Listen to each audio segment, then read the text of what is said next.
Chapter 6. The Aftermath.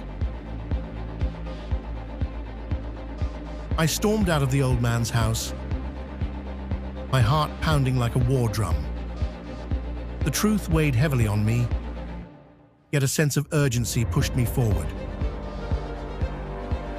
Omar had my badge, and if he made it to the settlement before me, I'd be locked out permanently, left to rot in this wasteland. The sun was sinking fast. I didn't have much time. I ran toward the settlement, my legs burning, my breath ragged. As I neared the outskirts, but as I approached the gates, I saw him. Omar was arguing with the guards, desperately waving my badge in their faces. They weren't convinced yet. I crouched behind a cluster of rocks, trying to calm my racing mind. I needed a plan. Then, an idea sparked. What if I played their system against them? I grabbed a sharp rock and scraped it against my arm until blood trickled out. I stumbled toward the gate, clutching my side, yelling, "Help! Please, help me! He stole my badge!" The guards turned toward me. Omar froze, his eyes wide with panic. "That's my badge," I shouted, pointing at him. He attacked me and took it. Omar tried to protest, but the guards grabbed him. They scanned the badge with their machine, and the device flashed red. One of the guards snarled. "This badge doesn't belong to you. They turned to me. Verify yourself." I stepped forward, trembling, and pressed my palm against the machine, scanning me until it flashes green. He handed me the badge and turned to Omar. "You're coming with us." As they dragged him away, Omar yelled, "You don't know what you're a part of, Cage. You're just a pawn in their game." His words chilled me, but I pushed them aside. I needed to focus on surviving the night.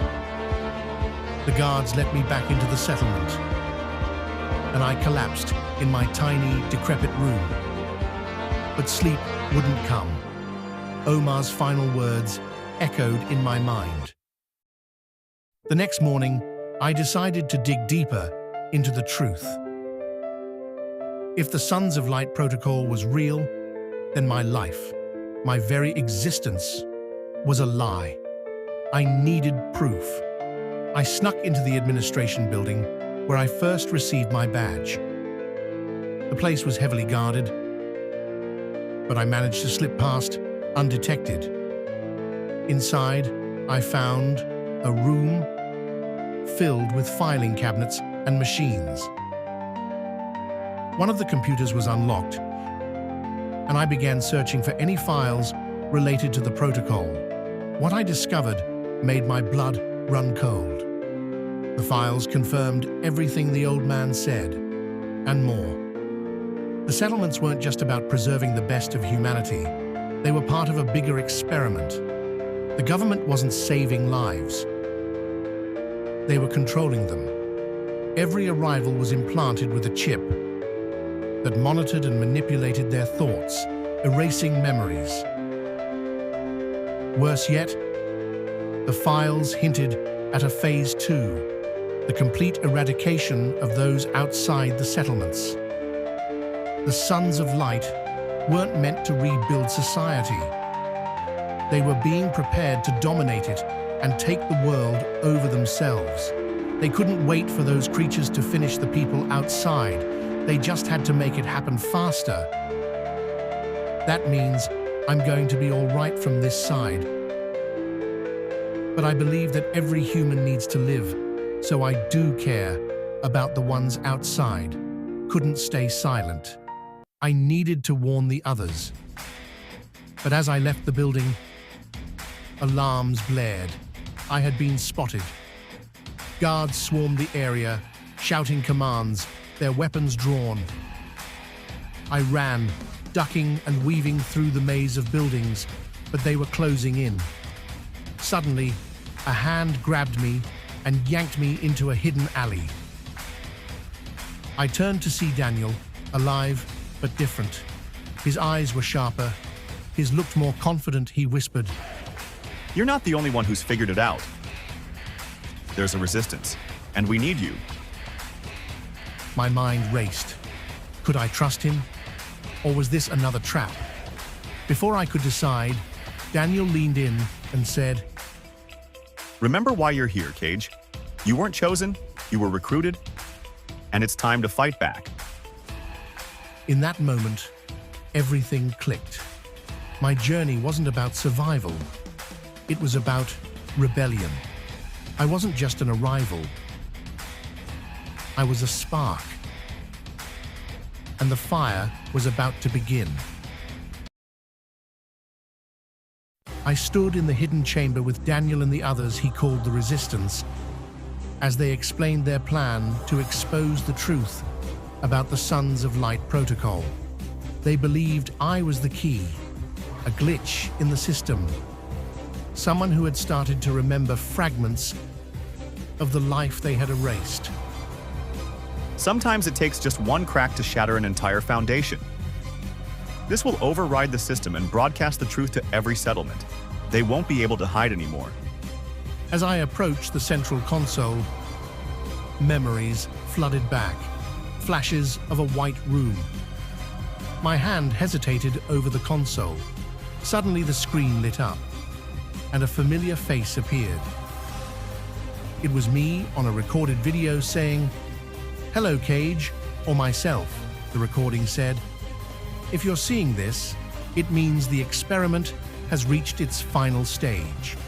You are not a glitch. You are the architect of this entire system." The room spun as the truth hit me. I wasn't just a participant, I was the creator. I had designed the Sons of Light protocol as a last-ditch effort to save humanity from the supernatural pandemic. But I had also chosen to erase my own memories to test whether the system was foolproof. The recording of mine kept saying, "You built this to give humanity a chance." The recording continued. "But you also feared the power it gave you. That's why you left yourself this choice.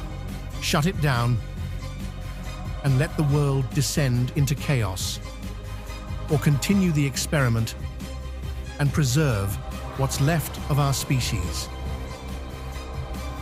The Resistance stared at me, confused and waiting for my next move. Daniel stepped forward, saying with all his confidence, "Haven't you realized what's happening? I will show you." but I couldn't. Not yet. "I need to know one thing," I said, my voice barely above a whisper. "Who am I really saving?" This time, Omar entered the room and shaked with Daniel, so I said, "How did you get inside?" Don't you know yet, Cage? Haven't Daniel told you? You always knew this day would come, Cage.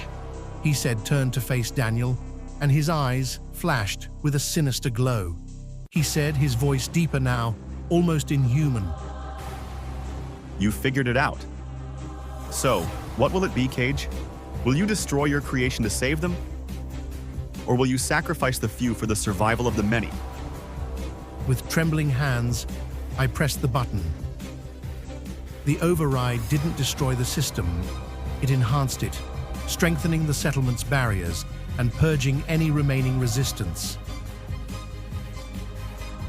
The screen flashed one final message. The Sons of Light will endure. The world is theirs now. Mr. Cage, Mr. Cage, Mr. Cage, Mr. Cage. Mr. Cage, wake up. Are you okay? Something wrong got to the system of the simulation. Then I said, "Yeah, I could see that." It became like a nightmare at the ending. The engineer said, Noted, boss. I got out of the lab. "Here is what's really happened."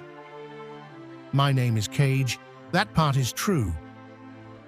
I work as a manager to extreme protocols to the Secret Service, and one of my latest ideas was the Sons of Light protocol. It is a prototype experiment that is under tests here. All our employees working hard to make it work if something happened and we needed it. Well, the real world is fine and will in peace as today or ever. What you saw was my experience inside a simulation as a son of light that we made to see how effective it is so far. But as you saw, it's still got a lot of flaws, needs to be fixed. And those creatures was a bad dream. My wife had once, so I thought we'll make them as the cause of my project. In the simulation, of course, this project is designed to work on any sort of pandemic that could happen to the humanity, disease, global virus, zombies, the end of the world. Daniel is the chief of the employees on my project, and Omar is the security manager. I live in Boston, America, so I went back home late at night. On my way, I met a woman with her little son that was lost. She asked me about directions. Then I said, "What's going on with your eyes?" "Mom, they are glowing."